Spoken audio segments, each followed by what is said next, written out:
Vítajte pri dnešnom podcaste Ratolesť a ja. Našim dnešným hostom je Ľudská Bajaník. Ahoj, vítaj u nás. Ahoj, ďakujem za pozvanie. Aby som teda divákom trošku priblížila, že kto si, ale ja veľmi v krátkosti, lebo chcem dať priestor hlavne tebe. Z Instagramu a z toho, čo som si tak nejak naštudovala, nasledovala ťa, tak teda oprav ma, ak sa budem myliť, ale teda si mamina 2 detičiek. Áno. Venuješ sa takému zdravému životnému štýlu. A si hlavne teda, čo ja vnímam tak dosť intenzívne na tom Instagrame, že si učiteľkou jogy. Áno. Maminka si teda 2 detí, vieš nám približiť, že koľko majú rokov, dievčatko a chlapček, že? 2 dievčatka. 2 dievčatka, okej. Možno som mala mať chlapca. Ale teda, môžeš nám približiť, že kto teda je Ľudská Bajaník? Čo teda vlastne primárne riešiš na tom svojom Instagrame, priblížiť sa trošku ľuďom, povedať, začali o sebe možno nejaký story time, kľudne. No, ja možno začnem tým, že čo riešim na tom Instagrame, lebo na túto otázku by som aj ja rada poznala odpoveď. Okay. To je to, že vždy, keď sa snažím napísať do bio a o čom ten Instagram je, tak vždy na tým tak sedím, niečo tam dám a mám pocit, že to nie je presne to práve orecho. Ja ti rozumiem. Preto tam mám iba, že mama lifestyle, lebo je tam všetko. Presne. A tým, že ja som taký celkom intuitívny človek, tak aj na tom Instagrame zdieľam vlastne to, čo žijem. Ja sa snažím, aby to bolo autentické. Nehovorím, že tam dávam celý svoj život, ale tak to asi nikto nerobíme. Dáme tam vždy to, čo chceme, aby na tých sociálnych sieťach bolo. A teraz v tomto životnom období je to naozaj mama life. A tým, že mám 13-mesačnú dcerku a potom mám staršiu 8-ročnú, tak sa to točí všetko okolo detí. Ale zase ruku na srdce, naozaj sa snažím, preto tam mám aj to, že healthy lifestyle a nezabúdať aj na seba. Čiže v tomto smere, akože zdravý život. Zo začiatku to bolo také, že však som vegan, žijem vegánsky, ale ja si nemyslím, že zdravý životný štýl je len o nejakej strave. Je to celkovo podľa mňa o prístupu k sebe, k okoliu, takže skôr takto by som to ja uchopila. No a jogový učiteľ, aj to tam figuruje. A teraz, keď som sem išla, som nad tým tak premýšľala, že ako málo jogy mám na Instagrame, ale super, že to tak vnímaš. Vnímam to tak. Hneď keď proste si otvorím ten profil, tak tam vidím akože takú tú primárnu vec jogu. To je super. Lebo ja som presne na tým rozmýšľala, že asi by som mala zase viacej ísť do jogy, len ono to je také, že ja tým žijem a pre mňa to príde proste moja súčasť každodenná. A ako keby nepotrebujem to tam stále vešať. Ale určite teraz chcem zase ísť viacej do tej jogy. Ale hovorím, to neznamená, keď tam nie sú videá, posty s jogou, že tou jogou stále nežijem. No a teda začala sa s jogou ako? Chcela by som počuť tvoj príbeh, lebo teda ty si študovala právo. Áno. Je to tak? Stalo sa. Študovala si právo a nejakým spôsobom ti vo Viedni. Áno, ešte teda. A tam ti akože učarovala nejakým spôsobom yoga. Toto chcem tento príbeh akože počuť, lebo vlastne ten príbeh tak za tou jogou si vlastne potom odišla následne do Indie. Áno. Tento príbeh málo kto pozná. Minulý týždeň sa ma niekto pýtal, že čo som vlastne študovala. A tak som povedala, že právo vo Viedni. A tá dotyčná mi hovorí, ups, stáva sa. A ja, že mne sa to naozaj tak nejako stalo. No, ale ten príbeh s jogou, ja si ho nesmierne cením, lebo podľa mňa tam začala moja transformácia, až mám husiu kožu. Ja som celý život bola dosť výkonnostne orientovaná. Hrávala som volejbal, potom som tancovala pomaly poloprofesionálne latino.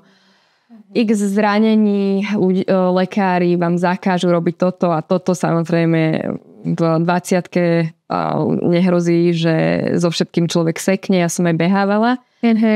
Ale potom už keď to bolo také, že 3 operácie kolena, že asi aj stačí.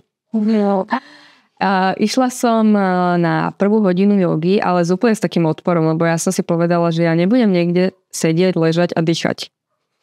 Že to asi to nebude pre mňa. Lebo proste výkon. Aha. Ale ja som prišla na prvú hodinu jogy, učila ju nejaká myška. Ja už som ju nikdy v živote viac nevidela. A ja som úplne bola, že wow, toto ja poznám. To som niekedy robila. Úplne taký pocit, hej, taká connection. No a odvtedy sa stala joga mojou veľkou vášňou. A bolo to v Bratislave. Počas štúdia teda na vysokej škole vo Viedni. No a ja som vlastne potom vynechala už všetky tie aktivity, ako je plávanie, behanie.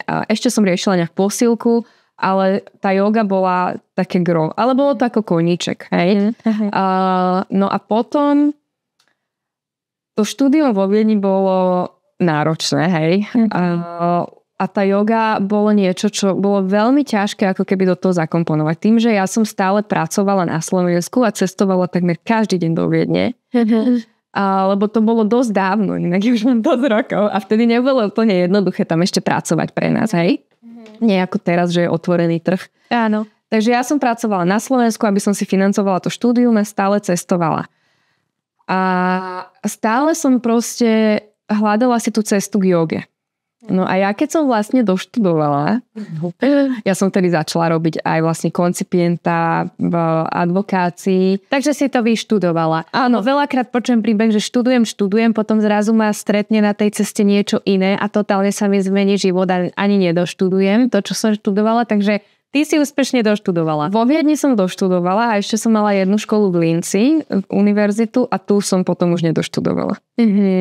A čo si študovala? Dvakrát právo. Ja odpad. Jedno vo Viedni bolo ekonómia s právom a v Linci bolo čisto právo. Človek, ktorý chcel študovať medicínu alebo farmáciu. ale potom som vlastne, ako som skončila to štúdium, tak som išla teda aj do advokácie, lenže ja som pochopila, že byť v advokácii a robiť do večera a nemať čas na jogu, že to, na čo som nemala čas počas celej školy a že teraz to konečne ukončím a mať ešte menej času na to, čo chcem robiť, že to nebude pre mňa, hej. Takže vlastne ja som aj odišla z advokácie a odišla som do Indie. Kvôli tomu, že primárne pre teba bolo práve tá joga, ktorú si... Ja som to vtedy podľa mňa, vieš, ani tak nedokázala zadefinovať. Proste ja som chcela niekam ísť a robiť to, čo milujem. A kam pôjdeš? No proste do kolísky jogy, hej, India. Takže som sa zbalila a išla. No a čo dám? A si tam, ako dlho si tam? Zostala som nakoniec 3 týždne. Veľmi intenzívne 3 týždne. A postretli ma žalúdočné problémy, spálená noha od skutra. Chorá som bola, kašle, neviem čo. Napriek tomu to vnímam ako najkrajšie obdobie. Proste tam človek príde, všetko inak vonia. Človek úplne inak funguje. Vrátila som sa možno tak mierne podvyživená. Pamätáš? Nechutilo? Veľmi mi chutilo, len každý deň, keď máš intenzívnu prax. Vlastne ja som tam išla robiť ashtanga jogu.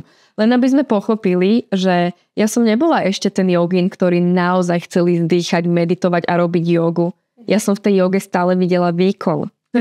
A ashtanga yoga je ten náročnejší štýl jogy, naozaj, že veľmi náročnejší. Niekde sa píše, že za jednu prax necháte 800 kalórií na podložke. Trvá tak 2 hodiny a robí sa 6 krát do týždňa.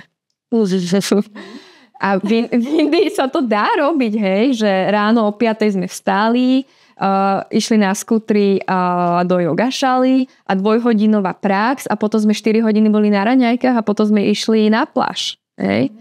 Tam sa to dá robiť. V západnom svete ešte s deťmi už to je nemožné. Ale takže som tam robila ashtanga jogu. No a keď som sa vrátila naspäť, tak som vedela, že ja chcem jogu naozaj aj učiť a šíriť toto posolstvo ako keby ďalej a vzdelávať sa v nej a študovať. A vlastne som potom si otvorila aj také maličké štúdio v Malackách, lebo ja som pôvodne z Malaciek. Čiže som nejako z Viedne sa vrátila do svojho rodného mesta, kde som vlastne odkiaľ aj otec mojej prvej dcery. Takže tam som nejako mala krásnu komunitu, rozvíjala tú jogu. To bol nádherný čas, lebo to bolo ešte človek je slobodný, tak môže robiť iba to, čo ho baví, hej. Čiže ja som vtedy naozaj sa vzdelávala, cestovala, aby som spoznávala tú jogu aj od učiteľov v zahraničí, ale stále to bol pre mňa výkon. Ja som vždy hovorila, že pre mňa ma posadiť a meditovať alebo robiť pranajamu, čo sú dýchové cvičenia, prosím, len to nerobte. Ja radšej urobím 2x dvojhodinovú prax Ashtanga jogy. Takže stále to bolo výkon. Ale aj to je cesta. A je podľa teba joga o výkone? No, nemyslím si. Nemyslím si, ale my sme proste tak učení, že aj mne dodnes chodia ľudia na jogu, ktorí prioritne idú niečo urobiť. A ja si myslím, že potom to ďalšie štádium je prísť a vypnúť. Ale ja si myslím, že je v poriadku aj to, že to niekto vníma ako nejaké cvičenie. Pretože niekde sa začínať musí. A sama mám tú cestu za sebou. Jasne. A to, že prídem a vidím v tom iba cvičenie, je viac ako neprísť vôbec. Jasne. Lebo ja sama to viem podľa seba, že keď idem na jogu, tak sa strašne porovnávam, že niekto sa vie viac predkloniť, viac akože je ohybný, hej, a že asi by som aj ja mala, tak akože idem na to makať a zase sme pri tom výkone. Vlastne o čom tá joga je teda vo finále? Keď už si človek prejde týmto úvodom vstupným, ty si to teraz tak krásne pomenovala. Presne to sa nemá robiť. Čo teraz presne myslíš? Že sa porovná. Jasné. A chcieť mať dokonalé asany. Hej, to sú tie jednotlivé pozície. Ja teraz učím jogu a úplne inak, ako to bolo na začiatku. A učím ju najmä tak, že joga je najmä o prepojení sa sama so sebou. Na vnímaní svojho tela. Na vnímaní svojho tela v tej chvíli, kedy stojíš na tej podložke. Nie je to, čo si vedela včera alebo pred rokom, pretože my máme rôzne dni. A na tej podložke to krásne vidíme. A ja vždy hovorím svojim žiakom, nepozeraj na suseda, nepozeraj ani na mňa.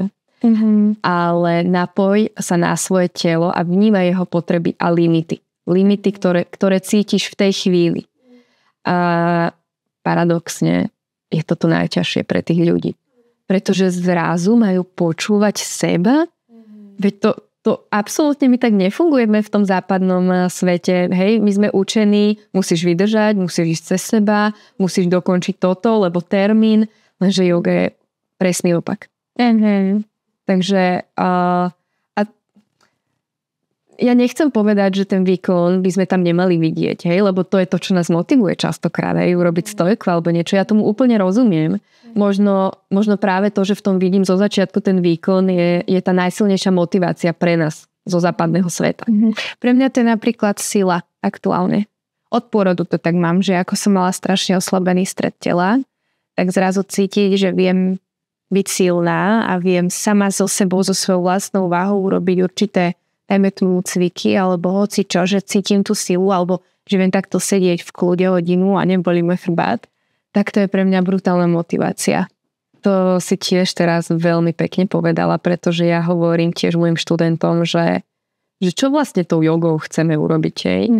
A ja hovorím, no napríklad tak, aby si hodinu sedela v lotosovom sede, bez toho, aby si sa obšívala. A len bola. No toto keď poviete niekomu na začiatku, kto si tam išiel proste dať nejaký výkon, hej. No, áno. A my nevieme sedieť v lotosovom sede len tak hodinu. Pre nás je to nesmierne náročné. A ja hovorím, to je možno taký cieľ jogy, že vydržať sedieť. Hej? Že možno tá prax, jednotlivé tie asany nás dovedú k tomu, tým, že si pootvárame bedrové kĺby, kolena, aj členky, aj ty, ako si hovorila, že spevníme aj ten stred tela, paradoxne ho spevníme najlepšie len dýchaním. Hej, takže a to je tá cesta k tomu, možno aby sme hodinu si sedeli na zemi, nemuseli byť na stoličke, vypodložený chrbát vankúšikom, ale aby sme našli to pohodlie naozaj len v tom, že sedíme, že som. Prepáč, že prerušujem na chvíľu tento podcast, ale ak si chceš pozrieť celú nezostrihanú verziu, osobné príbehy hostí, do hĺbky preberané témy, nájdeš ju na Hero Hero a odkaz nájdeš v popise videa. Za mesačné predplatné získaš tiež vstup do bezpečnej komunity, kde sa vzdelávame cez webináre na rôzne témy, všetky zatiaľ vydané nezostrihané verzie podcastov a ešte oveľa viac. Budeme ti vďačné za akúkoľvek podporu. No dobré, keď sme len pri tom sedení a ty si teda hovorila, že si taká viac na ten výkon, vždy ti záležalo na tom výkone a cieli. Ty aktuálne vieš meditovať? To by ma zaujímalo. Cítiš sa pri meditácii akože už že komfortne, alebo máš pocit, že to vôbec nie je štýl tvojej nejakej jogovej praxe, alebo môj životný štýl? No, materstvo by som povedala aj taký nepriateľ tej meditácie. Pretože celkovo naša myseľ funguje tak, že my máme všetky zmysly vonka, hej, že musím urobiť toto, ešte toto a toto.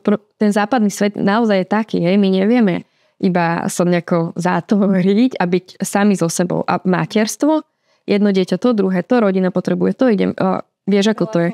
Ja napríklad teraz nedokážem cvičiť doma. Ja mám teraz tak narušené nejaký mier mojej mysle, že musím ísť von z toho prostredia a ísť si zacvičiť von. A je to teraz opäť pre mňa náročnejšie len byť. Lebo tá naša myseľ blúdi, kde je tu, a to si spomeniete na všetko. Aj na to, že ste neoprali nejaké ponožky, alebo že by ste chceli zajtra niečo uvariť, alebo nebodaj, že o týždeň treba ísť znovu nakúpiť. Hej. Čiže ma to znovu prekvapilo, pretože tým, že Nelka má 8 rokov, tak ja už som sa k tej joge vrátila tak, že som dokázala tam nájsť takú pohodu, ľahkosť aj v tých meditáciách, v tých dýchových cvičeniach, aj hlavne tú silu v tých asanách. Hej, ako si ty povedala, že tam tú silu postupne nadobúdame. A teraz ma to mega prekvapilo. Mega, ako ja som bola taká, že aha, tak znovu idem od začiatku. A je to po tom prvom pôrode to bolo asi o dosť ťažšie.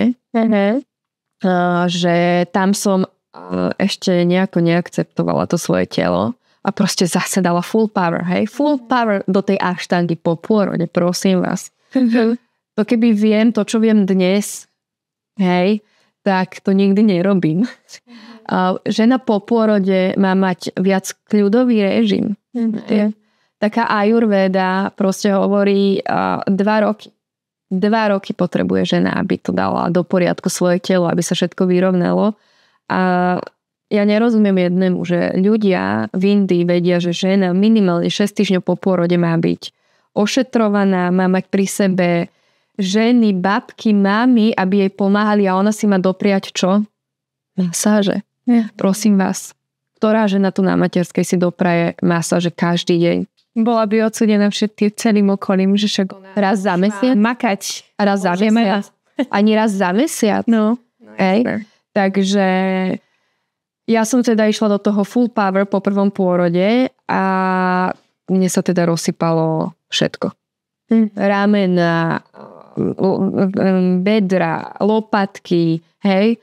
Ale ja som taký človek, ktorý vo všetkom vidí to pozitívne. Vďaka tomu som sa dostala k iným štýlom jogy a začala viacej robiť terapeutickú jogu, fyziojogu a dalo ma to úplne na iný smer. Možno je to také smutné, že musíme ísť cez svoju bolesť, ale niekedy to nejde inak. Tak preto teraz dokážem byť oveľa jemnejšia k svojmu telu. Ale poviem vám, môj prvý pôrod, ja si to presne pamätám, bol cisársky. Ľudia, najväčšie zlyhanie môjho života v tej chvíli, lebo ja som si myslela, že ja porodím a ja ešte v tej pôrodnici si rozložím ten yogamat a idem cvičiť, lebo ja som do posledného dňa robila ešte stojky na hlave. A ja však aštanga 6 krát do týždňa po pôrode idem. Hej, a ja si to pamätám. Tá lekárka povedala, že už ideme tlačiť všetko, hej, lebo hlavička už v pôrodných cestách, a teraz ona mi hovorí, no ale bábätko má zle zrotovanú hlavičku.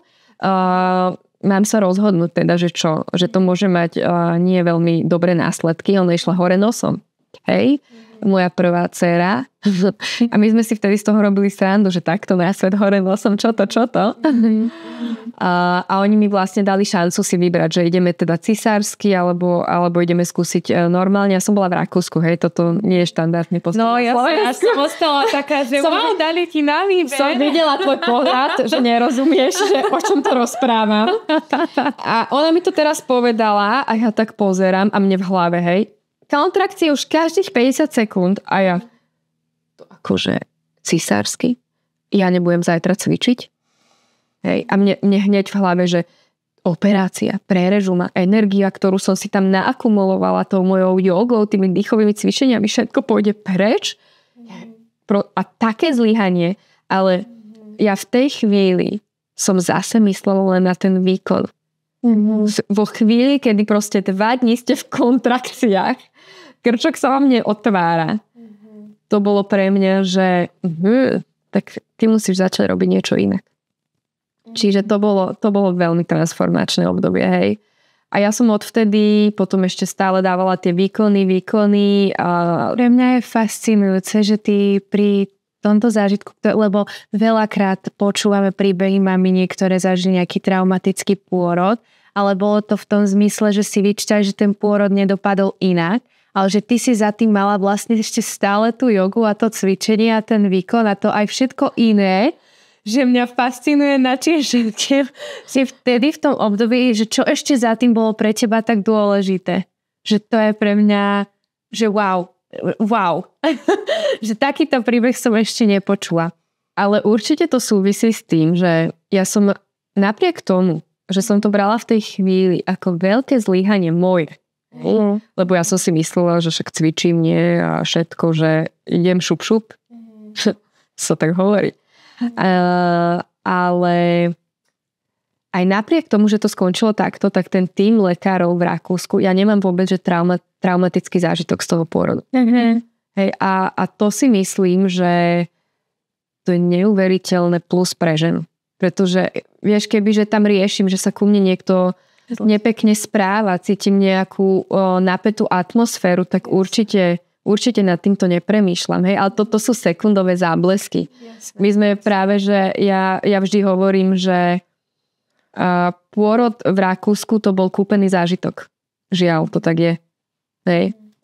A oni boli úžasní. Hej? A si pamätám, že my sme počas toho, keď už sme chceli, teda mi pichali nie celkovú anestéziu, ale teda iba spinál, tak si pamätám, presne to pamätám, že cvičíte jogu, málo železa a vegánka a že musíte ešte teraz niečo vypiť, nejaký slaný roztok mi šli dávať, ja hovorím, pokiaľ to je vegánske, ja nevypijem.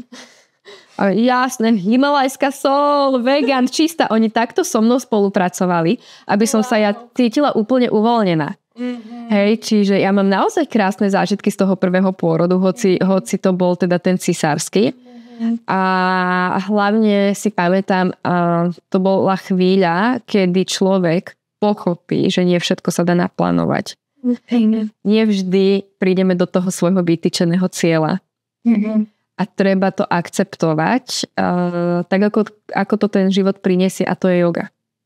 Hej, ja som to v tej chvíli, alebo respektíve potom som to pochopila, že takže takto by sme mali my fungovať. Nevždy vyjde všetko podľa plánu. No a mne život potom ešte akože som to podľa mňa nepochopila dostatočne. Takže mňa život ešte prekvapil hocičím iným. Ale ja si myslím, že teraz už to chápem oveľa viac. Nechcem povedať, že som v konečnej destinácii, lebo ja si myslím, že tam neprídeme nikdy. Keby sme tam prišli, tak už tu nemáme čo robiť. Hej? To presne ako si hovorila, tak pekne si to povedala, že a po druhom pôrode znova sa nachádzaš v tom, že sa nevieš úplne 100% tak uvoľniť, že ten fokus je teraz strašne veľa smerovaný von, že vlastne aj ty, ktorá vlastne si lektorkou jogy, máš ako keby znova fázy, kedy začínaš akoby od nuly. To je, keď tu bola Aťka, ktorá hovorila, že je laktačnou poradkyňou a že aj laktačná poradkyňa potrebuje svoju laktačnú poradkyňu. Jasne. Tak, že vlastne stále sa učíme, stále je to tá cesta. To je stále super. Zase, že znova si povedal, že ešte toto. To v joge my tak hovoríme, že každý učiteľ potrebuje svojho učiteľa. Hej, že stále sa máme v čom zlepšovať, stále sa máme čo naučiť. A ja aj svojim žiakom, ktorí ku mne chodia na jogu, vždy hovorím, vyskúšajte čo najviac učiteľov. Každý vám dá niečo. Možno vám 80% nesadne, ale vyskúšaš. Čiže je to o tom hľadaní. A to je to pekné. To je práve tá cesta. Hej, že nájsť si to, čo ma na tom bude baviť. Ty si našla. A to neznamená, že to, čo ťa tam baví teraz, že to bude o rok. Hej? Čiže to je to, čo som aj povedala. Akceptuj to v danej chvíli na tej podložke. Hej? Čiže možno o 2 roky to budú stojky na hlave, vieš, čo bude pre teba ako keby takou motiváciou a neskôr to budú práve dýchové cvičenia. Takže ja si myslím, že ten proces učenia je krásny a nemyslím si, že niekedy prídeme úplne do toho konca, že by sme všetko vedeli. Čo yoga a tehotenstvo? Akože si lektorkou aj takéhoto niečoho venuješ? Tehotenské jogy, hej. A áno. Po prvom tehotenstve som si urobila aj teda učiteľský kúr na gravid jogu. A to som si tiež vtedy myslela, že však ako čo nie, však už som bola tehotná, že však idem učiť. Ale mne to zase ako keby zodpovednosť voči tým ženám, ktorých budem sprevádzať jogou aj počas tehotenstva, mne by to nedalo svedomie. Hej? Čiže je fajn zase sa vyvzdelať. A učila som gravid jogu po prvom tehotenstve a teraz aj počas toho druhého tehotenstva a teraz ešte súkromne individuálne učím teda moje tehulky a je to krásna cesta. A myslíš si, že keď tehotná žena napríklad cvičí aj doma, že z nejakých videí alebo tak, že je to podľa teba v poriadku, alebo mala by si nájsť nejakého lektora? No, ja si myslím, že to je v poriadku, pretože ja tak učím, že žena vie najlepšie vycítiť, čo je pre ňu v poriadku. Ono v minulosti, a keď som tu tie gravid jogy učila, to bolo 8 rokov dozadu, keď som s tým začínala, možno 7,5, tak paradoxne prišli ženy, ktoré v živote necvičili a chceli zrazu počas tehotenstva cvičiť, lebo to bolo moderné. Áno. A to by som povedala, takejto žene by som neodporúčala doma začať cvičiť z nejakých videí, hej? Lebo keď celý život nič nerobíš a zrazu si v požehnanom stave, úplne iné telo, inak všetko funguje a ty ideš cvičiť podľa videí. No jasné. Hej, neviem, či tá žena vie odhadnúť, ako by sa mala cítiť, keď necvičila. Áno. Ale vďaka Bohu ten trend sa úplne zmenil a na tých hodinách gravid jogy sú ženy, ktoré robili jogu aj predtým.